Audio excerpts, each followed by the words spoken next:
Hay historias que hablan de poder, otras hablan de corrupción, y luego están aquellas que terminan convirtiéndose en el reflejo de todo un sistema. Durante años, Rosario Robles pasó de ser una de las figuras más prometedoras de la izquierda mexicana a convertirse en el rostro del mayor escándalo de desvío de recursos públicos del sexenio de Enrique Peña Nieto.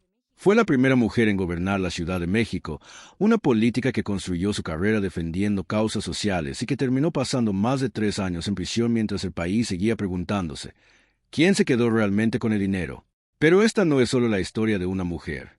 Es la historia de alianzas políticas, traiciones, empresas fantasma, miles de millones de pesos desaparecidos y un proceso judicial que terminó con una sentencia absolutoria, aunque muchas preguntas siguen sin respuesta.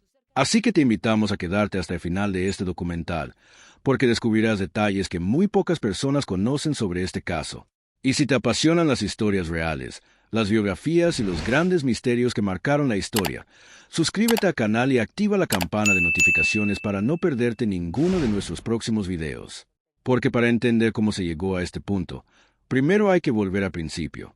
Nada en su origen anunciaba lo que vendría después. Nacida el 17 de febrero de 1956 en la Ciudad de México, Rosario Robles no provenía de una familia con apellidos de peso en la política nacional.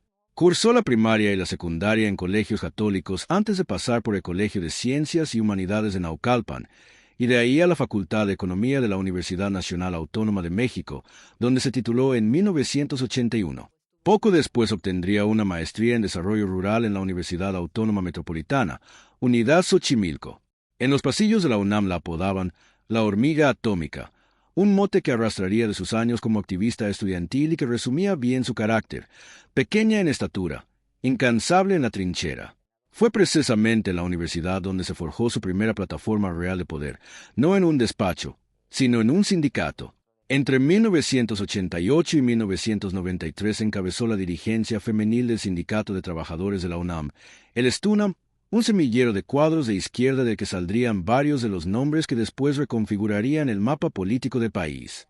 En 1989 se sumó a un experimento que en su momento parecía casi utópico, la fundación del Partido de la Revolución Democrática, junto a figuras como Cuauhtémoc Cárdenas, Porfirio Muñoz Ledo, Ifigenia Martínez, Eberto Castillo y un entonces joven dirigente llamado Andrés Manuel López Obrador. Nadie en ese círculo fundacional hubiera imaginado que, 3 décadas más tarde, los caminos de varios de ellos volverían a cruzarse en circunstancias muy distintas, unas veces como aliados, otras como acusadores. El ascenso fue metódico. Diputada federal entre 1994 y 1997, presidenta de la Comisión de Desarrollo Social en la Cámara Baja, impulsora de las llamadas Brigadas del Sol, que ayudaron al PRD a consolidar terreno electoral. En 1997, cuando Cuauhtémoc Cárdenas se convirtió en el primer jefe de gobierno electo del entonces Distrito Federal, la nombró secretaria de Gobierno, un cargo desde que participó en la mesa central de la reforma política de la capital. La oportunidad decisiva llegó en septiembre de 1999. Cárdenas dejó el cargo para buscar, por tercera vez, la candidatura presidencial y la Asamblea Legislativa Capitalina designó a Robles como su sucesora. Se convirtió así en la primera mujer en gobernar la Ciudad de México, un hito que la prensa de la época documentó ampliamente. Su gestión, breve pero intensa, quedó marcada por su impulso a políticas de género y por su respaldo a la candidatura de López Obrador, quien la sucedería en el cargo en diciembre del año 2000. En marzo de 2002 asumió la presidencia nacional del PRD. Todo indicaba que su carrera seguiría una trayectoria ascendente dentro de la izquierda mexicana. Pero apenas un año y medio después, un episodio inesperado interrumpiría abruptamente ese ascenso.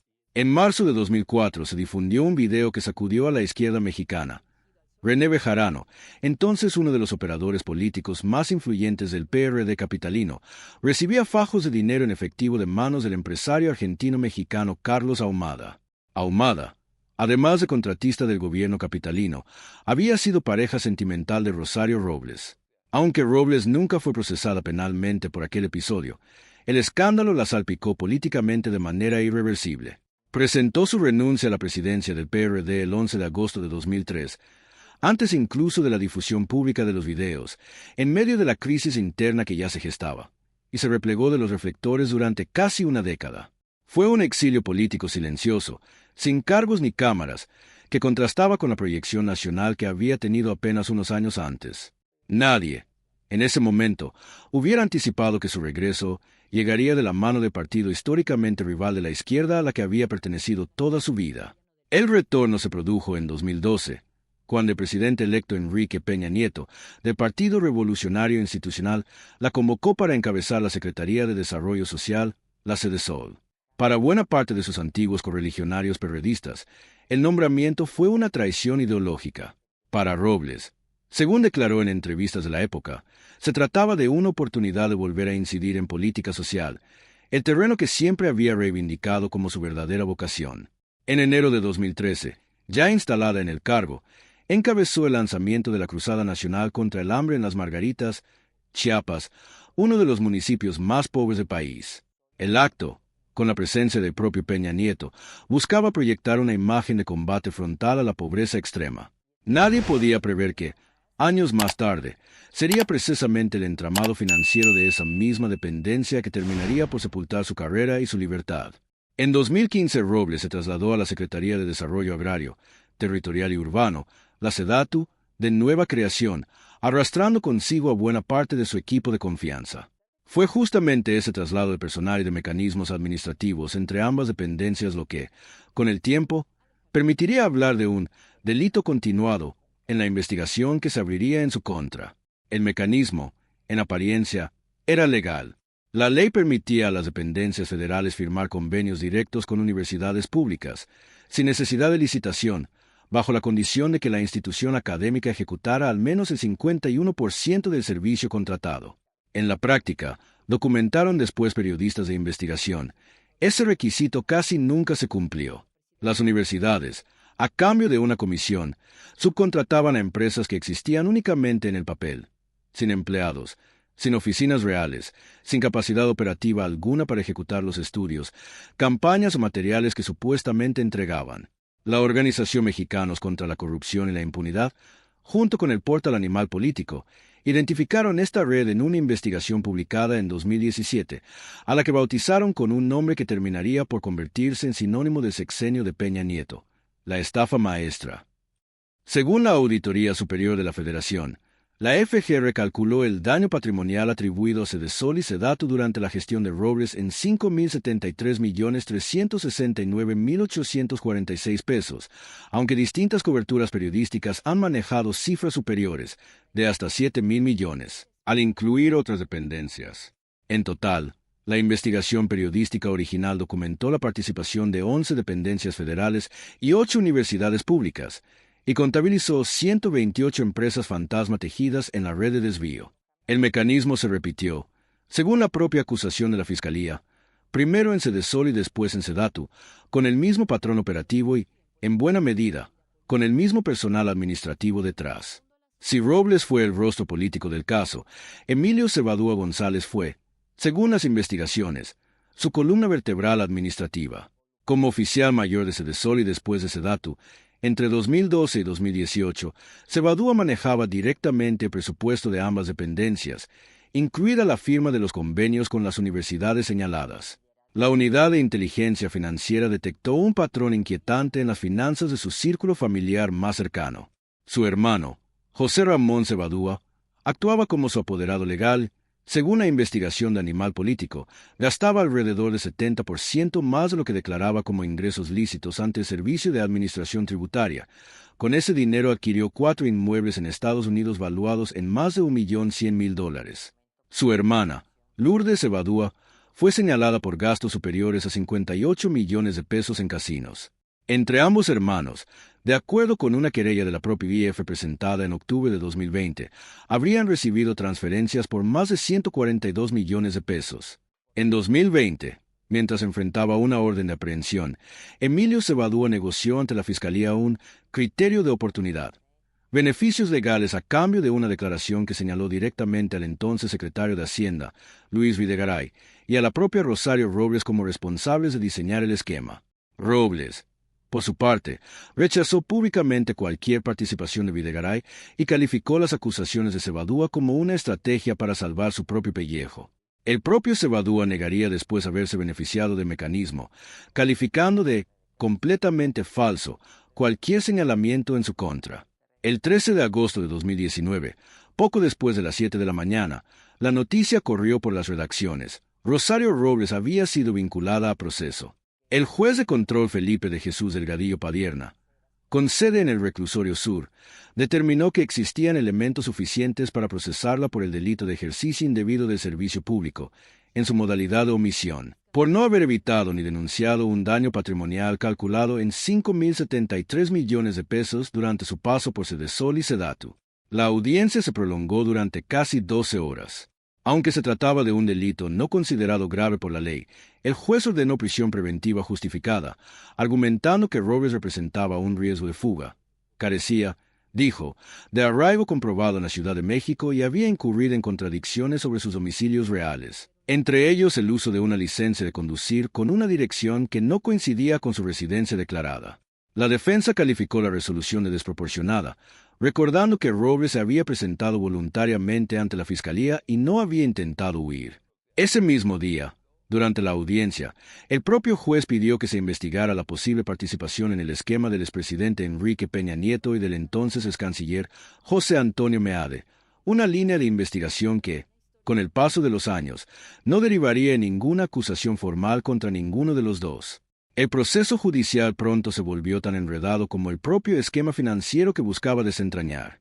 La defensa de Robles intentó, sin éxito, recusar al juez Delgadillo Padierna, señalando un dato que no pasó inadvertido para la prensa mexicana. El juzgador era sobrino de Dolores Padierna y de René Bejarano, la misma pareja política vinculada al video de 2004 que había marcado la primera caída de Robles. Ella misma denunció públicamente lo que calificó como venganza política, una frase que repetiría en distintos momentos de su proceso. En octubre de 2019, tras una nueva audiencia, el juez ratificó la prisión preventiva. Meses después, en abril de 2020, una magistrada de apelación, Isabel Cristina Porras, confirmó la medida, aunque discrepó de algunos argumentos originales del juez de control.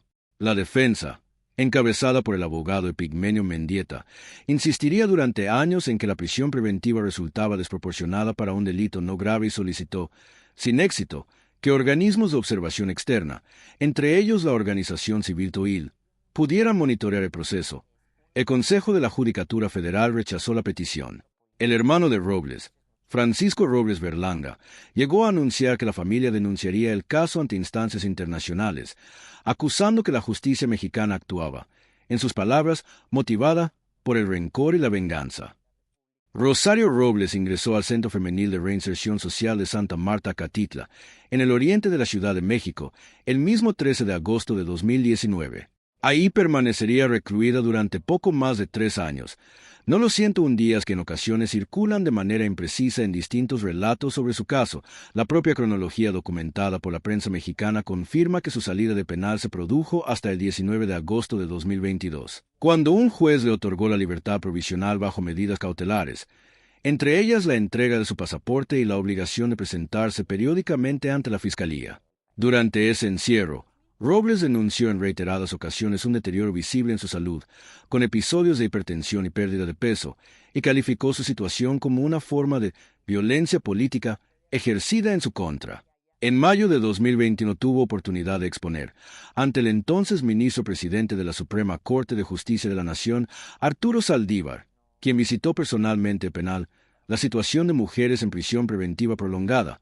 Según relató el propio ministro, Robles no habló de su caso particular, sino que cedió la palabra a sus compañeras de reclusión.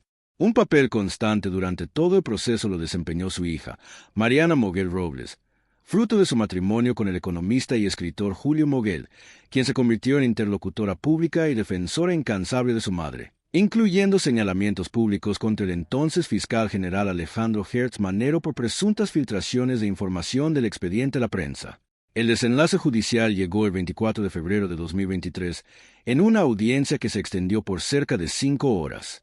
El juez de control Roberto Omar Paredes Gorostieta y Femat, del Centro de Justicia Penal Federal con sede en el Reclusorio Sur, decretó el sobreseimiento total de la causa penal 314/2019, en cumplimiento de una ejecutoria de amparo dictada previamente por el 9º Tribunal Colegiado en materia penal.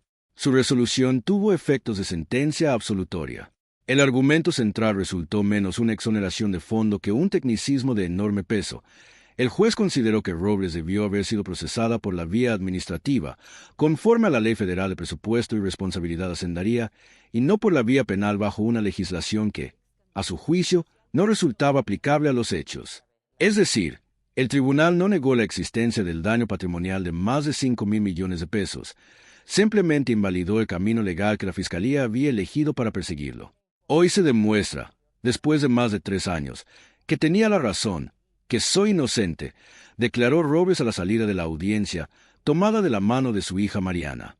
La Fiscalía General de la República reaccionó de inmediato, calificando la decisión de acto de injusticia inaudito y anunciando que procedería tanto administrativa como penalmente contra el propio juez Paredes. La resolución, sin embargo, resistió los embates.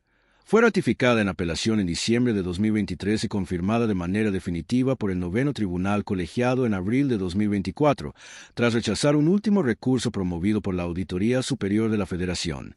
Un juez de distrito, Augusto Octavio Mejía Ojeda, terminaría por certificar que la sentencia había sido debidamente ejecutada. Con la resolución de 2023, Robles también recuperó el derecho a ocupar cargos públicos, quedando sin efecto la inhabilitación administrativa de 10 años que la Secretaría de la Función Pública le había impuesto en 2021. Pero ninguna sentencia, ni la que la condenó administrativamente ni la que después la absolvió en lo penal, logró responder la pregunta que abrió esta historia. ¿A dónde fue exactamente el dinero?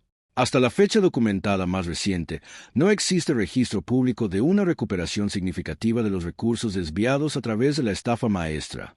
Emilio Cebadúa continúa bajo un criterio de oportunidad ligado a la investigación, mientras sus hermanos José Ramón y Lourdes permanecen bajo escrutinio de la Unidad de Inteligencia Financiera por el destino de los recursos familiares. Ni Peña Nieto ni Videgaray enfrentaron acusación formal alguna derivada de este expediente.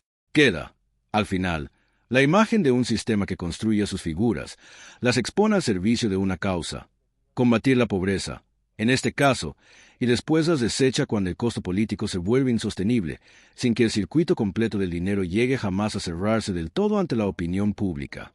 Al final, el expediente penal contra Rosario Robles quedó cerrado. Ella recuperó su libertad, volvió a ser elegible para ocupar cargos públicos y sostuvo hasta el último momento que siempre fue inocente. Sin embargo, la gran incógnita permanece intacta. Miles de millones de pesos fueron reportados como daño al erario, decenas de empresas fantasma quedaron documentadas y, hasta la fecha, no existe un registro público de una recuperación significativa de esos recursos. Quizá esa sea la parte más inquietante de toda esta historia. Una mujer pasó más de 3 años en prisión, varias investigaciones acudieron a la política mexicana y el caso marcó una época. Pero la pregunta más importante sigue sin una respuesta definitiva. ¿Dónde terminó realmente el dinero de la estafa maestra? Ahora queremos conocer tu opinión. ¿Crees que Rosario Robles fue utilizada como la principal responsable de un esquema mucho más grande, o consideras que debía responder por lo ocurrido durante su gestión? Déjanos tu respuesta en los comentarios. Y si este documental te pareció interesante, no olvides suscribirte al canal, dejar tu me gusta y activar la campana de notificaciones. Tu apoyo nos permite seguir investigando, compartiendo historias como esta. Gracias por acompañarnos y nos vemos en el próximo video.